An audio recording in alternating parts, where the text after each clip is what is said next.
lost my notes. What, all three of them? No, but there's...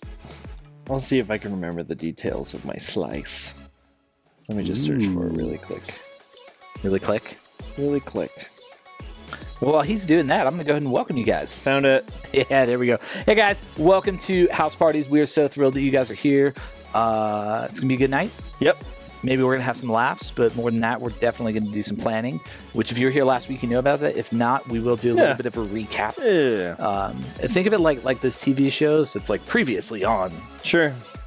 Yep. You know what's annoying, though? Sometimes, like, when those, like, previously on things that are, like, 4 minutes long, and I'm like, dude, I already watched this, man. I didn't miss the last one. That's true. Especially nowadays, because I'm like, I don't actually watch TV shows when they come out. I just binge them. And so I'm like, yeah, I know Netflix, what just happened. I literally watched it 5 minutes ago. Can you just, like, if somebody from Netflix is watching this, you guys need to have, like, a binge, like, button on there that skips that and then on the next episode of... They do. You can skip the recap. Well, you can skip it, but like I want to automatically do it. I don't want to have to click a button to do it. Oh my gosh. It's so lazy. Okay, but Netflix was birthed out of being lazy, right? Their whole business model is on getting people to sit at home and watch a literal pixelated screen tell a story that ultimately we're going to forget 95% of. That's true. But I was grateful for it when I started Book of Boba Fett. And it was like, oh, I needed like recaps of the little snippets from the Mandalorian. I know. I am 2 episodes in, so I got to watch the one from this last week. Yeah. I'm going to probably do that tonight. It's good. Is it? Mm-hmm. It started so slow. But you got to see how he got out of the Sarlacc pit. I know. That was pretty cool. We've been wondering about that for decades. And he just spoiled it for those of you guys who haven't seen it. Well, of course he got out of the Sarlacc pit. Like, there wouldn't be a show if he didn't get out of the Sarlacc pit. Could have been a prequel. No, it's not. We all know it's not a prequel. I didn't spoil anything for anyone. He dies. Dumbledore dies. Dude, if you didn't know Dumbledore dies at this point, like, yeah. Actually, my kids might not. They'd want to start reading that soon. No, don't let them watch this. Well, we've got some slight... Oh, do we have any announcements? Just, we got Mission Trip coming up. It's going to be incredible. Make sure you blow talk some to stuff parents, up. Go sign America, up. 1776, 4th of July week. Yeah. Yep. Great. Yep. I'm fairly excited about it. Yeah. We have hopes and assumptions about Mount Rushmore on 4th of July. And also a plan to rebel against our YouthWorks overseers. Dude, honestly, no joke. So when we went to Costa Rica, no, it was Puerto Rico. Yeah. Puerto Rico. I don't know where you went. I was in Denver. We kind of did rebel against them because, like, when we were there, like... Cristo Porta. Dude, we had, like... There was nothing for us to do at night, and so, like, I was like, oh, let's go down to the beach. And so I walked, like, our whole group down to the beach, and then all the other churches like, oh, you guys are going to the beach? And so they all went down there with us. Nice. And so we're hanging out on the water, and then, like, the YouthWorks staff came down. They got mad. They got really mad. And they were like, there could be, like, a tsunami. And I'm just sitting there. Yeah, like, it could kill you all. And I'm just sitting there going, like... And because, like, our site director, she was, like, a 22-year-old college kid. Yeah. And I'm getting, like, yelled at by a 22. Yeah. And so, like, me and Chad and Maria Gallo, who's a doctor. Yep. We're just sitting there like, what is happening? No, that's ridiculous. It's good times. Oh, wow. But, interestingly enough, California did just get hit by a tsunami. Right, but South Dakota will not get hit by a tsunami, so you should come to South Dakota with zero fears of tsunamis. And lots of expectations of explosions. Expectations of explosions. Yeah. All right, what's your slice? Slices! I learned about this is the wrong one. Okay, I'm just going to try to remember it. There's this lady in Greece, and her childhood dream has always been to have the longest wedding veil. That sounds terrible. It is terrible, and she fulfilled this dream. Her wedding veil, guess how long it was? 100 yards. 4.5 miles. She has the Guinness World Record for the longest wedding veil. It's 23,000 feet long. 4.5 miles? Yeah. How much did that cost? About $4,500. That's it? For just the veil. Like, if you don't know what veil is, it's like the headpiece that a bride wears, but... I feel like it would... Okay, how long was this aisle she walked down? So they had to, like... there was literally a field, and they had to like string this thing back and forth across the field. But when I first read it, I imagined, like, you know, the person who holds the veil behind the bride. I imagined them 4.5 miles away, just assuming that the wedding is happening, but they're nowhere near within like eyesight or earshot of it. And eventually someone texts them and say, wedding's over, and Roll it up. Like, how... I'm even just trying to picture that. Did you need like a semi-truck to move it? no, like it was pretty thin fabric, but it was really, really long. Yeah, but 4.5 miles of thin fabric. But for me, the most fascinating thing is this person's dream since they were a kid was to have the longest wedding veil. And I'm sitting there wondering, like, all right, so this guy who marries her, Yep. is that not like a red flag to you? You're like, yeah. so hey, I need a 4.5 mile long wedding veil. Yeah. You're like, actually, maybe Yeah. we need to rethink this whole. It's not good. Yeah. And I wonder if she got depressed afterwards, because now she has nothing left to live for. This was her childhood dream, and now she got it, and what's next? Yeah, but you know what though? Like, at least she got to achieve her dreams. You know how many people never achieve their dreams? This is sad. What is your childhood Sad dream? slices. I don't know. To fly. Not like in an airplane, but like to be able to fly. See, you are set up for a life of disappointment. Yeah, I If don't that's know. your dream. I don't know. She at least got to achieve hers. I'm still dreaming. She can't dream anymore. Well, for her second wedding, she could have the world's. Oh my gosh. All right, what's your slice? All right. So, you know, obviously, COVID, interesting things that it did all around the world. I mean, I'm sure you guys know this firsthand. Obviously, you're still being impacted by this. There were a lot of shortages all across the world of Yes. lots of different things. Yes. Add to that just the shifting climate of the world. Yes. Not saying there's climate change, but I'm saying I climate am. is changing. And that just caused certain parts of the world to get a little bit hotter, Sure. other parts to get a little bit cooler. It's just kind of shifting. And so in Canada, they realized they had a problem with something that they export across a lot of the world. But luckily, they had a strategic national stockpile know what you're about of to- this Yeah. particular thing. Yeah, I heard about this. That they were then unable to unlock to give everybody in Canada and all across the world exactly what it is they want. Now I'm going to give them a second to think. What do you think Canada had a strategic national stockpile of? It's not snow. It's not snow. It's maple syrup. Maple syrup. The only thing I was thinking is like, why on earth is the Canadian government, like of all the things to stockpile, food, water, guns, money, right? All things that could be really super practical. They're like, Maple syrup. if we don't give our people their maple syrup, they're going to riot. Yeah. And if you ever wonder what a Canadian riot looks like, It's probably very kind. I know, like they're known as being the kindest. Oh, sorry, you just bumped into me. It's like Sorry. a crowd of people. It's like, we respectfully request that you follow our demands, please. There's a reason that the Queen of England is still the Queen of Canada. That's true, because they don't have the gumption just saying. to tell they I'm can't just even saying. rebel. Wow, I never thought of that before. 1776, we said get out, and Canada's like, okay, Yeah, it's like, he's cool with us. that's right. That's fine. That's right. So Canada, they're too nice to rebel. Yeah. And they're too nice to just tell people, like, look, if there's no maple syrup, just wait till next year. Yep. I spent a summer in Canada, and that stereotype is not off. They're very kind, non-confrontational people. They love donuts too, don't they? Tim Hortons. They do. Yes, they do love donuts. Fun fact about Canadians. Donuts, maple syrup, and hockey. Yeah. It was weird because Canada Day came and went and no one did anything. It was like their 4th of July. And Do they blow stuff up on Canada? no, Day? they did nothing. But I was there for the summer, and on the 4th of July, my best friend and I, who are from here, we put on American flags as capes at midnight, and we started singing patriotic songs, walking through the camp with like armfuls of fireworks, because you can just buy fireworks at gas stations there, like year round, because it's boring over there. And people just started coming out of their cabins and following us, like without asking if they could. And it was just like they saw patriotism for the very first time. USA #1. And, we also took down the Canadian flag on the flagpole and put up the American flag. Okay, that's just rude. It's also a felony, which we learned.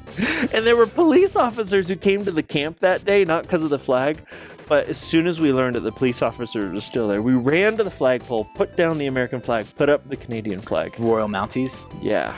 So do they drive cars or horses? Cars, yeah. That's so lame. Technically, I think they're supposed to take down the flagpole because you can't fly a foreign flag at the same height as a Canadian flag. So you desecrated.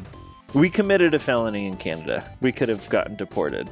No, you know what they would have done? They probably would have just given you like $1,500 a bottle of They would have maple been really syrup and a kind donut. about it, yeah. Okay, here, have a donut. All right. That's enough slices. We're going to enough talk slices. about a little bit briefly what we're going to be doing tonight. If you guys were around last week, you guys already know. But Stetson, why don't you give us the previously at student night house parties? Right, yeah. So last week... Just don't make it 4 minutes. I won't make it 4 minutes. Last week, we took some time to think about who are groups of people around us or maybe across the world, but I think all of us landed on people around us who really need help. And we'll kind of get into the why a little bit later. And so each group spent time thinking about, it's like, is there a group of people that we really care about that we want to help? And we heard some pretty cool stories from these conversations of just like different groups. Well, no, for our group, like we talked about a lot of different people groups. Like we were talking about folks in Colorado who are just victims of sex trafficking, right? You got the I-25, which is one of the most popular areas where trafficking occurs in the United States, which is kind of crazy, right? You know, right through Loveland. We talked about a lot of the homeless folks who are here in Greeley, but ultimately we landed on single teenage moms who are still in high school and saying like, man, like there are multiple students in our group who are connected to some of these moms, just thinking about how hard that is, how lonely that is, some of the stigma that goes along, and just saying like, what can we do to just bless you, right? And the goal is not to meet like some crazy need. I mean, although, for some groups that's what you're doing, but it's like just saying we see you and we love you and we care about you. Yeah, our group landed on figuring out a way to care for people who are in nursing homes and are very lonely.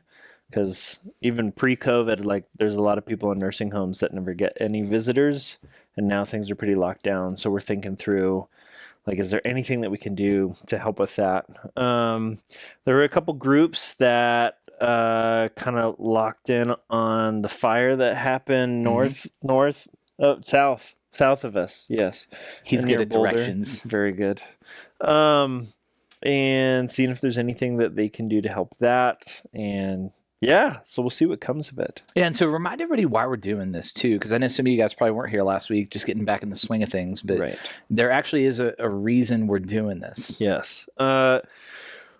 It's one thing for people who follow Jesus to believe the right things and get together and just agree about it and go about their day and come back and agree again. But Jesus has called us to follow him through our actions as well, not just our beliefs.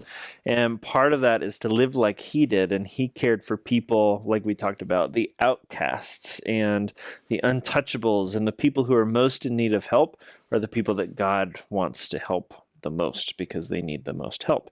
So part of following Jesus is learning to love the people that he loves in the same way that he loves them.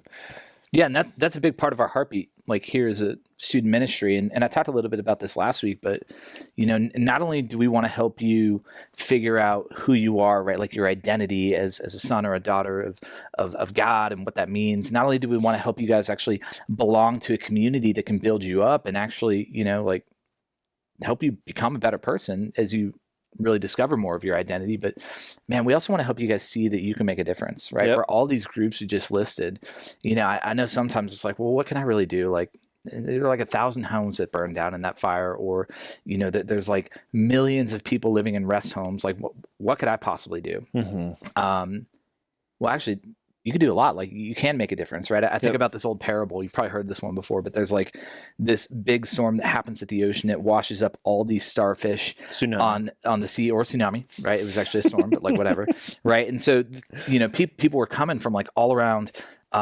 this area to come look at just the damage that got you know, like wreaked on specifically these starfish, right? There were like hundreds of thousands of them there, and they were going to all die and shrivel up and be done. And there was one guy who was there with the crowd, and he was watching, and he saw just a guy walking along the beach, bending down in the sand and picking up starfish by starfish and then throwing them back in the water so they could live. And he was really intrigued by this. So he walked up to the guy. He's like, dude, why are you doing this? Like, do you realize how many there are here? Like, you're not going to be able to do anything, right? That they're all still going to die.